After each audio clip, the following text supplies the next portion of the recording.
구원 섭리사의 원리관.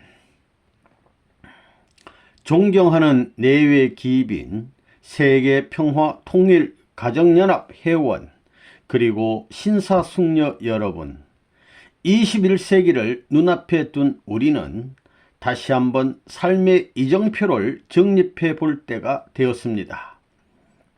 이런 때 본인은 오늘 각계의 고명하신 지도자 여러분과 더불어 인간 생명의 요람이요 평화 세계의 초석이 될 참가정에 관하여 함께 말씀을 나누게 된 것을 무한한 기쁨으로 생각합니다.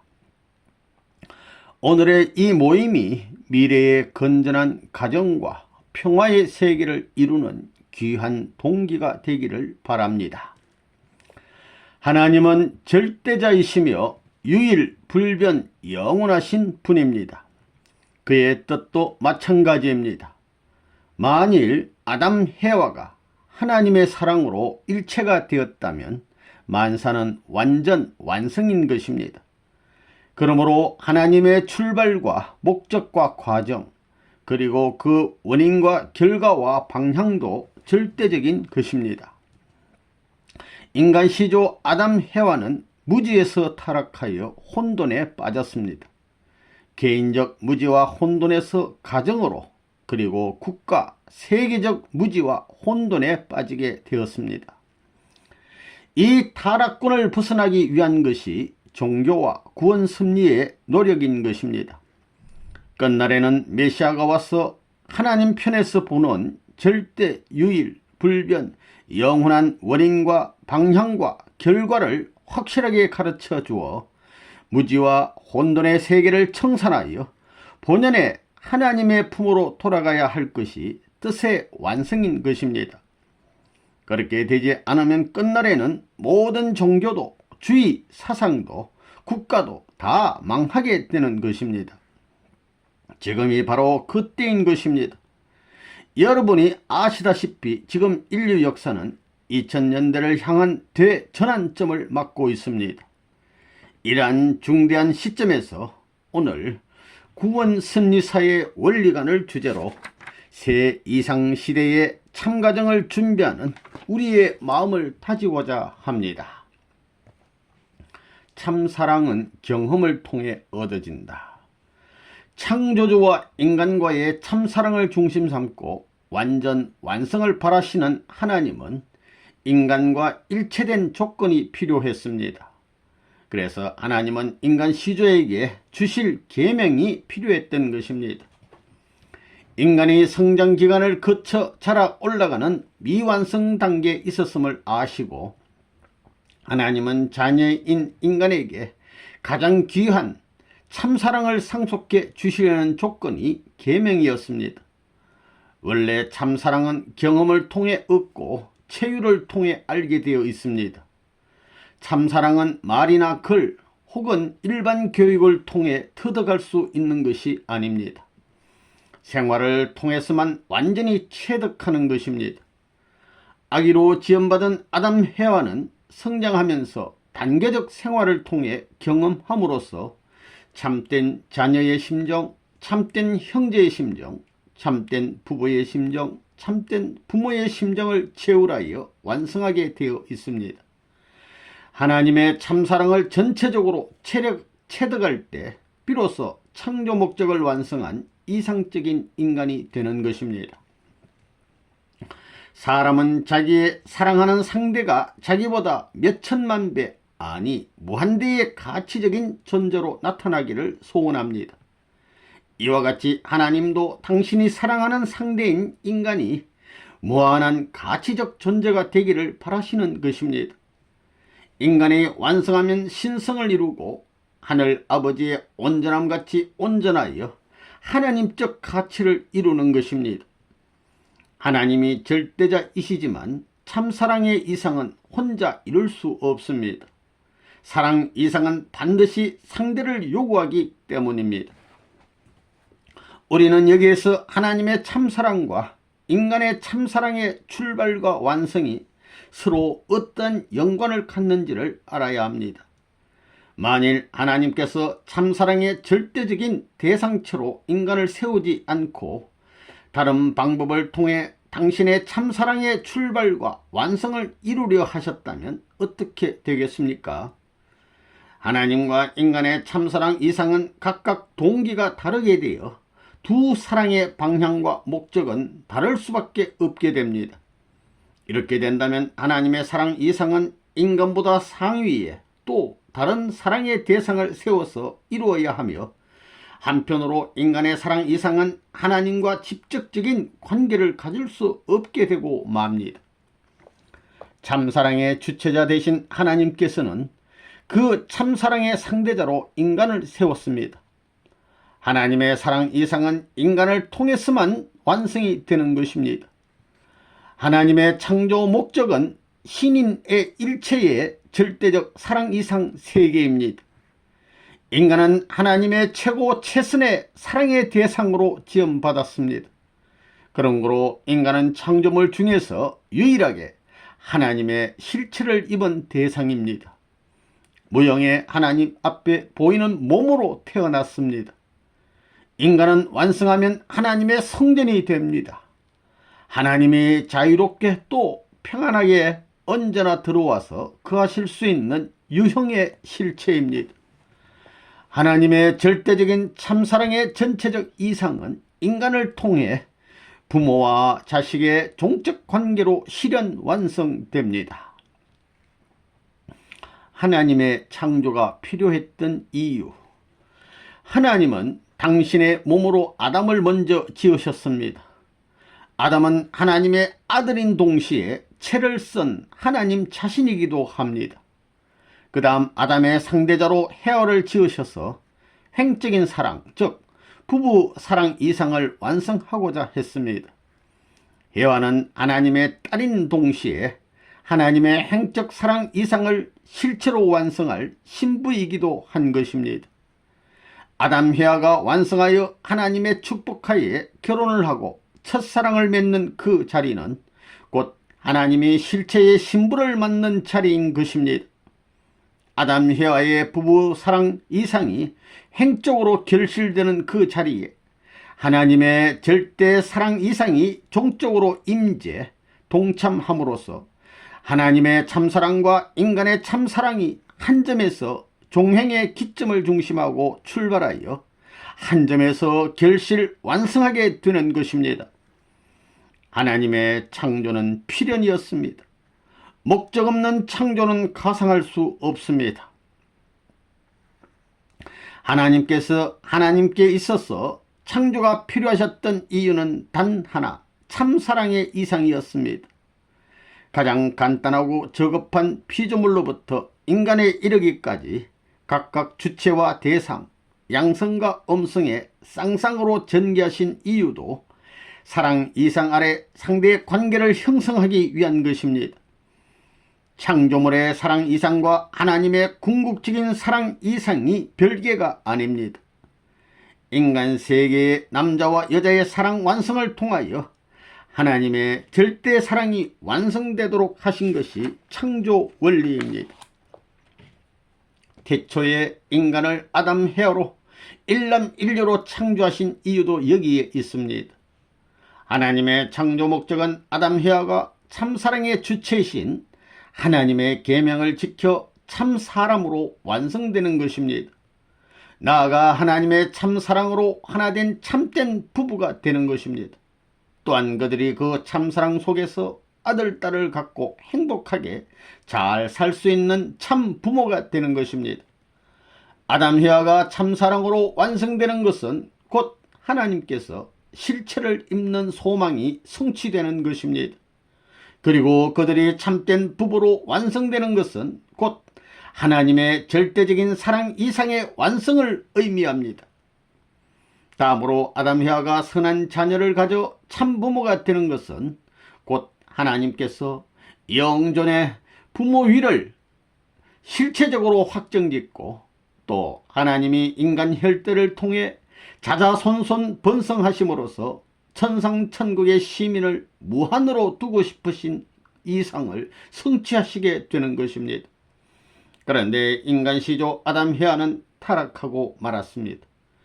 에덴에서 쫓겨날 때 그들은 자녀를 거느리지 않았습니다.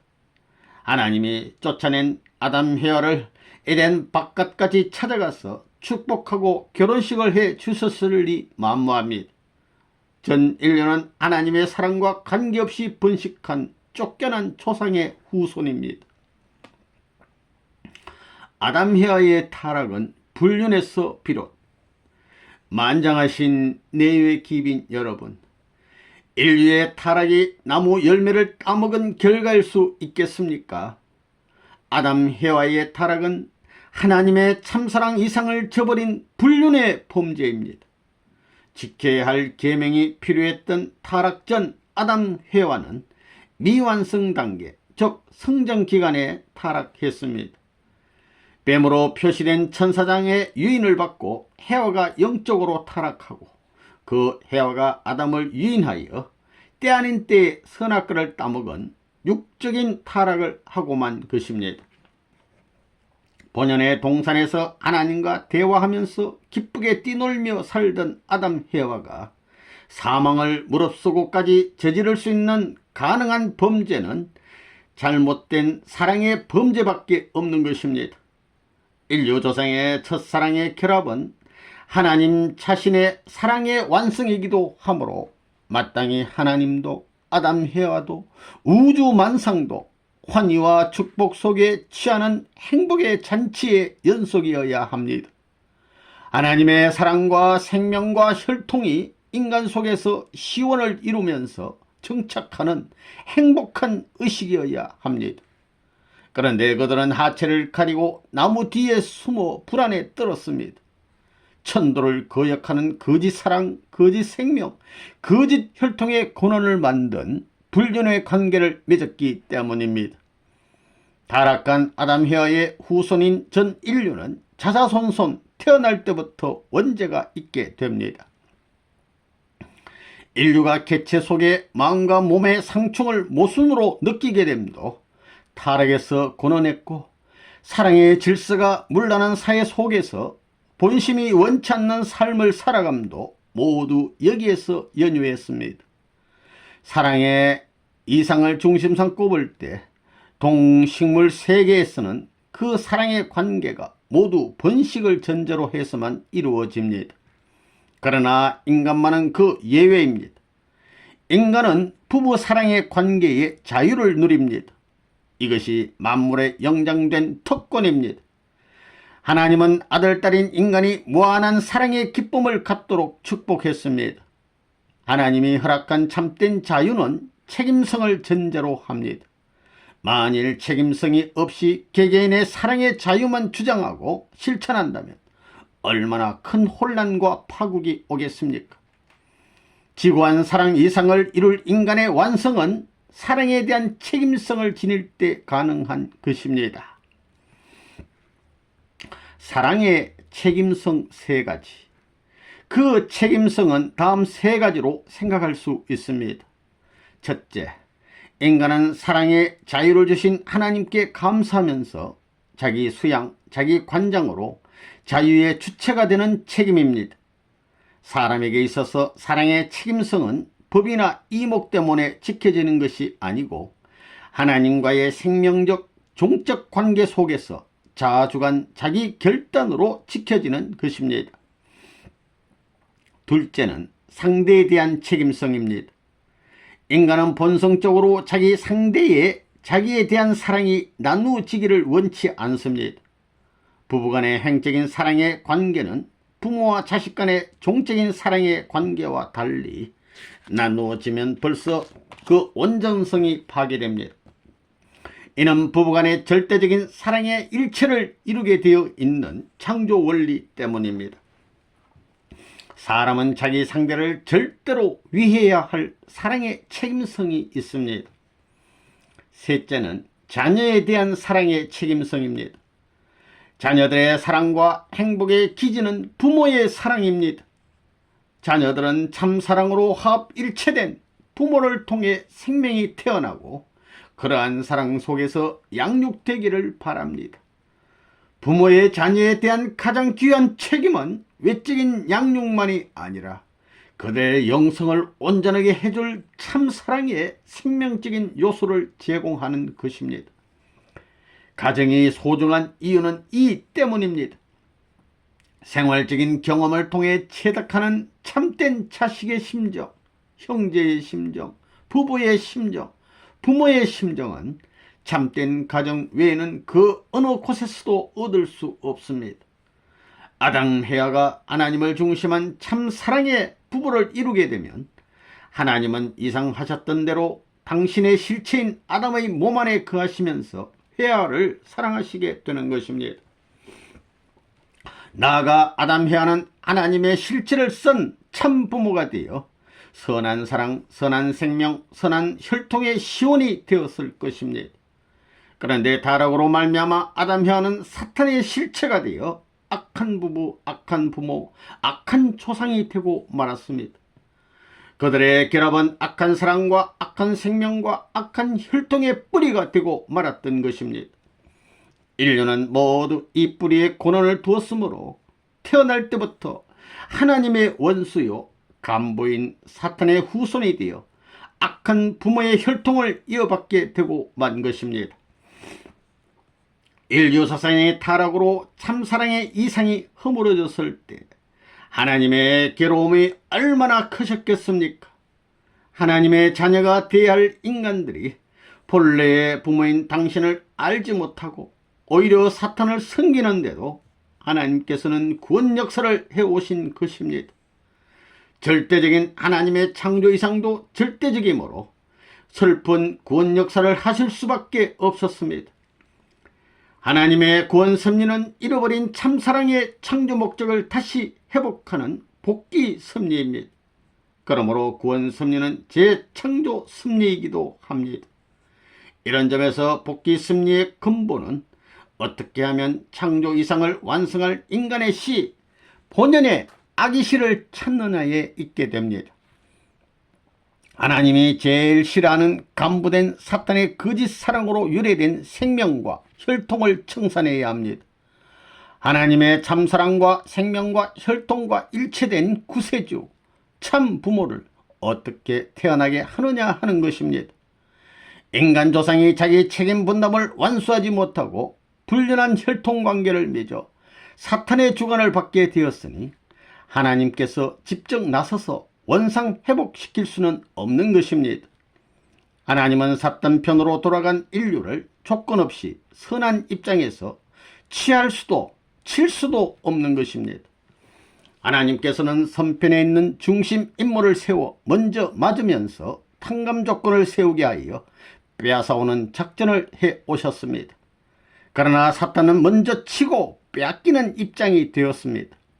제1, 제2, 제3차 세계대전이 그 예가 됩니다. 먼저 친 편이 망했습니다. 장자권 복귀를 위한 하나님의 섭리. 복귀 섭리를 객관하면 모자 협조의 기반이 중요했습니다. 야곱 때, 모세 때, 예수님 때 다 그러했습니다. 타락의 장본인인 헤아를 대신하여 책임하는 어머니를 세워 차자와 모자 협조를 하면서 사탄의 혈통과 생명을 분립하려는 섭리가 있어 왔기 때문입니다. 하나님께서는 타락으로 인류를 선점한 사탄과 혈연적으로 직결된 장자를 곧바로 대할 수 없으십니다. 하나님은 선편을 대표하는 차자를 상대로 조건을 세우게 하고 악편을 대표하는 장자를 굴복시키는 것으로 선한 혈통을 복귀해 나오셨습니다. 아담 가정에서 하나님은 차자 아벨을 세워 장자 가인을 굴복시키려는 섭리를 하셨습니다. 타락한 어머니이지만 그 헤아를 중심 삼고 두 아들을 하나로 만들려는 노력이 있었지만 결과는 가인이 아벨을 살해함으로 말미암아 구원 섭리는 종교를 못보고 연장되기 시작한 것입니다. 노아 때도 모자 협조의 기준은 있었지만 본격적인 모자 협조의 기준은 리브가와 야곱 때부터입니다. 인류의 타락은 아담, 해와 천사장 이렇게 세 존재에 의해 저질러졌습니다. 천사장이 해와를 유인하여 영적 타락을 했고 그 다음 타락한 해와가 아담을 유인하여 육적 타락을 함으로써 하나님을 저버린 것입니다. 타락한 천사장이 사탄이 되었습니다. 따라서 구원 섭리는 복귀 섭리요, 복귀의 원칙은 180도 반대의 길을 통해야 되는 것입니다. 참사랑과 생명의 씨를 가진 아담을 잃은 하나님은 사탄의 참소 조건이 없는 새로운 씨를 가진 아들을 찾아 세워야 합니다. 창조 때 아담을 먼저 지었듯이 재창조 섭리인 복귀 섭리도 타락과 무관한 아들을 먼저 세워야 하는 것입니다. 이것이 메시아 사상의 근본입니다. 메시아는 사탄의 관장하에 있는 타락한 혈통을 지닌 사람들의 생명을 부정하고 새로운 생명의 씨를 접붙여 주기 위해서 오시는 참 사람이십니다. 뿌리는 하나님에게 두었지만 후 아담으로 와서 아담으로 저질러진 것을 청산지어야 하는 메시아입니다.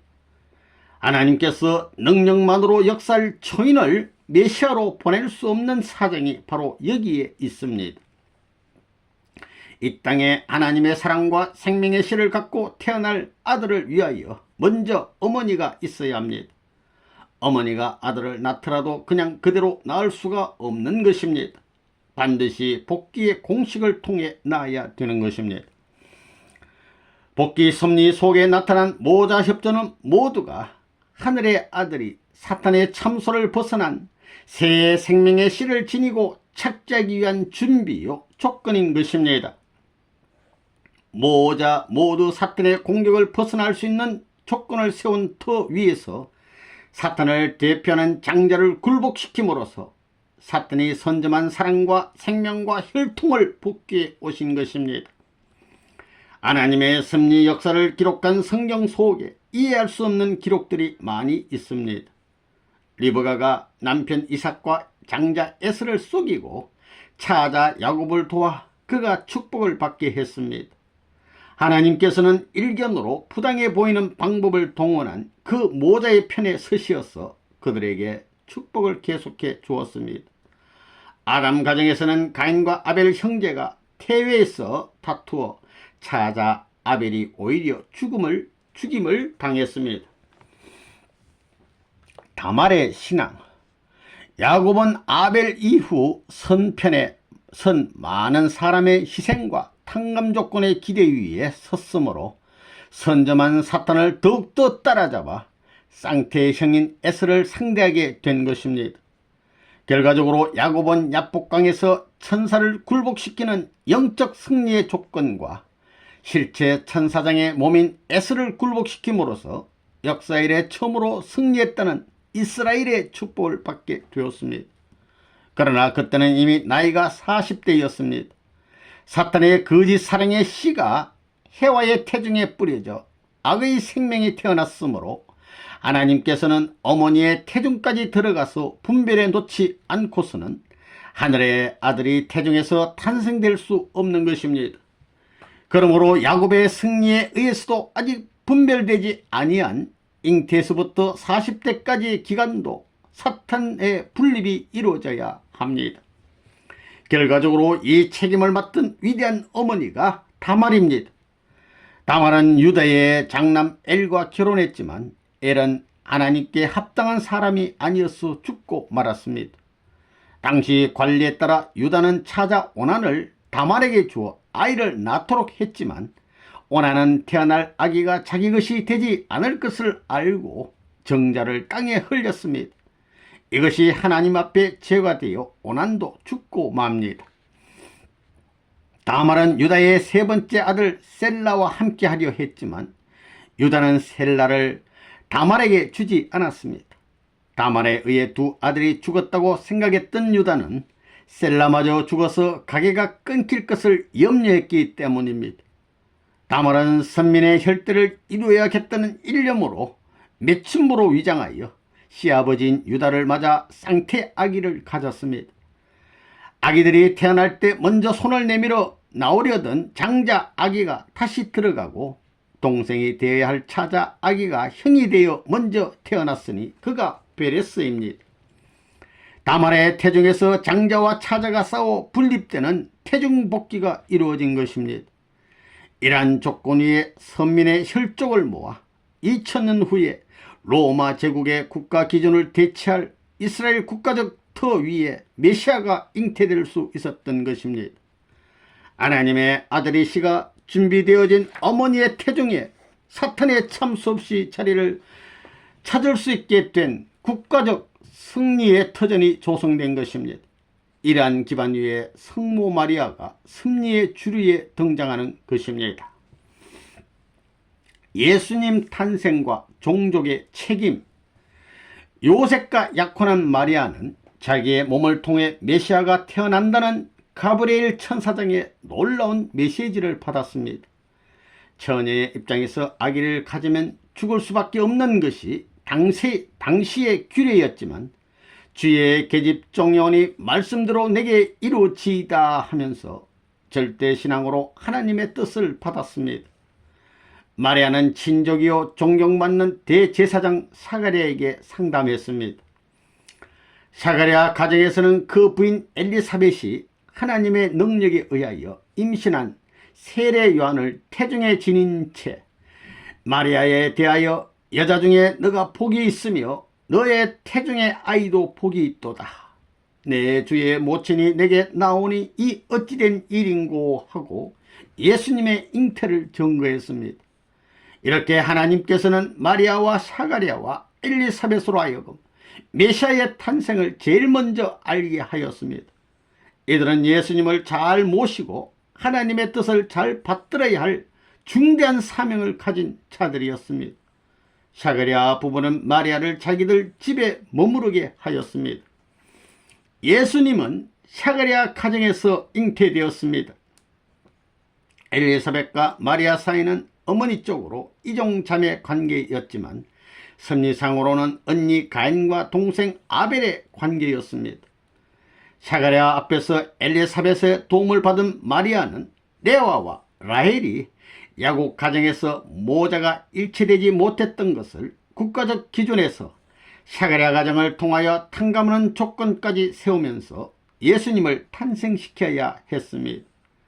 역사 이래 처음으로 하나님의 아들의 씨, 참 아버지가 되어야 할 씨가 준비되어진 어머니의 태중에 사탄의 참소 조건 없이 착지한 것입니다.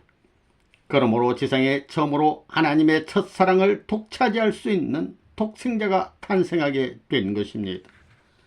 당시의 법에 의해 용인될 수도 또 상식으로도 생각할 수 없는 일을 마리아가 해내야 했습니다.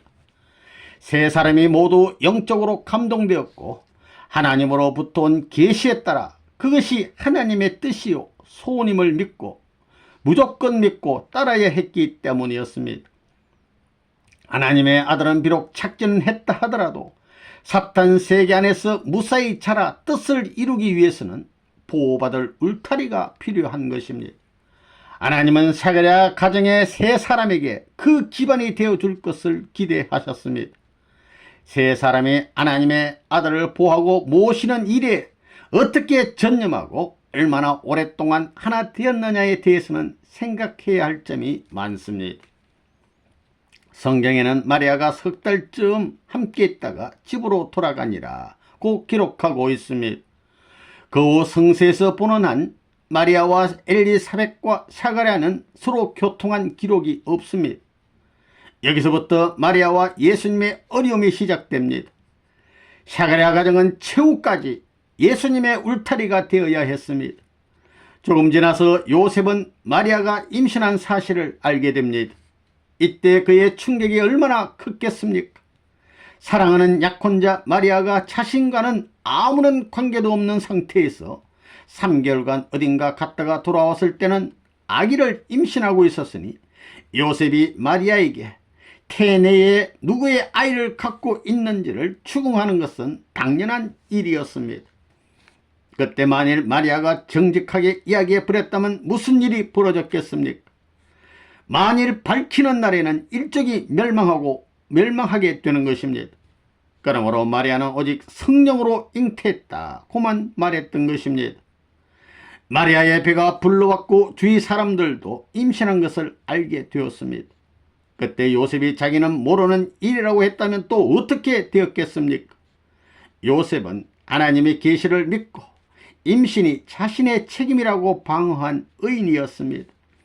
이리하여 마리아는 약혼기에 임신했다는 조소는 받았을지언정 돌에 맞아 죽는 일은 없었던 것입니다. 마리아를 사랑한 요셉은 처음에는 이렇게 마리아를 지켜주었습니다. 그러나 요셉의 마음 밑바닥에는 고민이 많았습니다. 특히 태어난 예수님을 지켜보는 요셉은 그 아버지에 대한 의문과 연계돼 마음속 고통을 자주 경험하게 되었습니다. 예수님이 자라면서 요셉과의 관계가 심정적으로 거리가 생기고 이로 말미암아 가정에 자주 분란이 일어났음은 틀림없는 사실입니다. 이렇게 예수님은 사생아의 입장에서 사가랴 가정의 보호도 못 받고 또 요셉과의 어려운 조건에서 심정적으로 말할 수 없이 외로운 처지에서 자랐습니다. 메시아의 길을 자각하게 된 예수님은 외로운 사정들이 하나님의 뜻을 이루는데 심각한 장애 요인임을 알고 홀로 안타까워했습니다. 예수님을 절대적으로 모셔서야 메시아는 참 부모이며 그 사명을 위해서는 실체 신부를 맞이하셔야 합니다. 천사장이 아담과 남매와 같이 자라던 해와를 거짓 사랑으로 타락시킨 것을 근본적으로 복귀해야 할 예수님입니다. 따라서 아담 대신 하나님의 아들로 오신 예수님은 천사장형의 여동생을 아내로 맞아야 합니다. 그가 바로 사가랴의 딸 세례 요한의 여동생인 것입니다. 사탄 권세가 주인 노릇하는 세상에서 이 일이 성사되기 위해서는 절대적인 믿음으로 형성된 보호 기대가 있어야만 합니다. 불행하게도 예수님 주변에는 이와 같은 터전이 다 무너지고 말았습니다. 만일 사가랴와 엘리사벳이 하나님의 계시와 영적인 은혜 아래 처음 가졌던 절대적인 믿음을 계속 가졌더라면 상황은 전혀 달라졌을 것입니다. 그들의 책임을 다했다면 마리아는 3개월 뒤에 그 집을 나왔더라도 계속적으로 그들과 교통하고 의논하였을 것입니다. 사가랴 가정은 예수님 탄생 후에도 땅을 대표하여 제일 앞장서서 메시아를 보호하고 모시면서 증거해야 할 사람들로 하나님께서 선택한 가정입니다. 그들은 예수님을 하나님의 아드님으로 메시아로 지극정성으로 모실 뿐 아니라 또한 예수님을 통해 하나님의 뜻을 받고 절대적으로 따랐을 것입니다. 그리고 예수님을 위하여 태어난 세례 요한이었으니 그가 회개시킨 백성들로 하여금 예수님을 믿고 구원받도록 인도하는 책임을 다했을 것입니다. 그러나 불행히도 사가랴도 엘리사벳도 세례 요한도 예수님을 하나님의 아들로 점검만 했지 모신 실적은 하나도 없었습니다. 존경받는 제사장인 사가랴가 방관하고 세례 요한이 예수님과 무관한 자리에 서게 되므로 오히려 예수님의 가는 길을 더욱 어렵게 만들었고 백성들이 따르지 못하도록 하고 말았습니다. 하물며 그들이 믿음을 잃고 인간적인 생각으로 흐를 때에 예수님이 바라신 신부를 맞는 일을 도왔을 리가 만무했던 것입니다. 다음으로 생각해야 할 점은 요셉과 마리아의 관계가 예수님에게 미친 영향입니다. 마리아는 헤와와 다말을 탕감복해야 할 입장에 있으므로 요셉과는 약혼 관계에 있어야만 했습니다. 심리적으로 보면 그들의 관계는 부부간일 수 없습니다. 그러므로 그들은 예수님이 탄생할 때까지는 물론 그 후에도 성관계를 맺어서는 안 되는 것이 하나님의 바라심이었습니다. 요셉은 마리아에 대하여 예수 탄생 후에도 계속 사랑의 마음을 가졌습니다. 마리아는 요셉과 헤어지고 예수를 하나님의 아들로 키우고 싶은 마음이 있었을 것입니다. 그러나 현실은 그것을 쉽게 허락하지 않았습니다. 본심으로는 안 된다고 하면서 마리아는 요셉과 성적 관계를 맺게 되어 자녀를 가짐으로써 해와의 실수를 반복한 결과가 되고 말았습니다. 사탄은 이를 조건으로 그들에게 침범하게 되었습니다. 예수 한 사람 남기고 모두 사탄의 관장하에 들어간 결과가 된 것입니다. 예수를 지켜야 할 아버지도 어머니도 아벨편 형제도 세례 요한과 그 형제, 가인편 형제도 요셉의 자녀 모두 사탄 편이 되고 말았습니다. 사람이 사탄의 침범을 받으면 이미 영적으로 받은 은혜와 감동을 잃어버립니다. 하나님에 대한 확신과 감사를 잃게 됩니다. 모든 것을 인간적으로 생각하게 됩니다. 이래야 마리아까지 예수님이 원하시는 결혼을 돕지 못하고 오히려 반대해버린 것입니다. 이것이 예수님이 신부를 맞아 참부모가 되지 못하고 십자가의 길을 가지 않을 수 없었던 직접적인 원인이 되었던 것입니다. 가나의 혼인잔치에서 예수님이 마리아에게 여인이여 나와 무슨 상관이 있나이까 한 것도 가장 귀한 섭리의 요청인 예수님의 신부 맞는 일에 등한시하고서 먼 친척의 혼인잔치를 도우려는 마리아를 책망한 심정이 표출된 것입니다. 누가 내 모친이며 내 동생이냐 하신 말씀도 이런 기준에서 이해해야 합니다. 예수님은 어머니 마리아로부터도 사가리아 엘리사벳으로부터도 반대를 받고 최후로 세례 요한으로부터 반대를 받아 육신의 보호를 받으면서 사명을 완수할 것을 단념할 수밖에 없었습니다. 새로이 영적 기반을 찾아서 다시 복귀 승리를 하시고자 출발한 것이 예수님의 출가였습니다. 출가한 예수님은 갈 곳이 없었습니다. 여도 굴이 있고 공중에 나는 새도 거처가 있으되 오직 인자는 머리 둘 곳이 없다고 탄식하셨습니다. 가문의 기반을 잃은 예수님은 그것을 대신할 수 있는 기반을 찾아 나선 것입니다. 이것이 예수님의 3년 노정이었습니다. 그러나 민족이 불신하고 제자들의 믿음이 약해져서 사탄의 침범을 받고 말았으므로 예수님의 기대는 무너지고 십자가의 길을 가실 수밖에 없었습니다. 본래 예수님은 메시아로 와서 제자들과 만민을 축복하시고 죄 없는 천국을 이루어야 했습니다.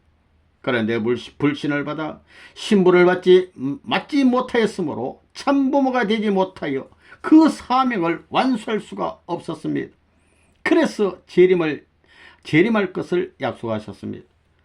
오늘처럼 예수님과 마리아에 관한 내용을 상세히 밝혀드리는 것은 그동안 기존 천주교와 개신교의 반대가 많았었지만 성서에서 말했듯이 땅에서 무엇이든지 매면 하늘에서도 매일 것이요 내가 땅에서 무엇이든지 풀면 하늘에서도 풀리리라 하신 진리대로 예수님과 마리아를 해방시켜 드리기 위한 것입니다.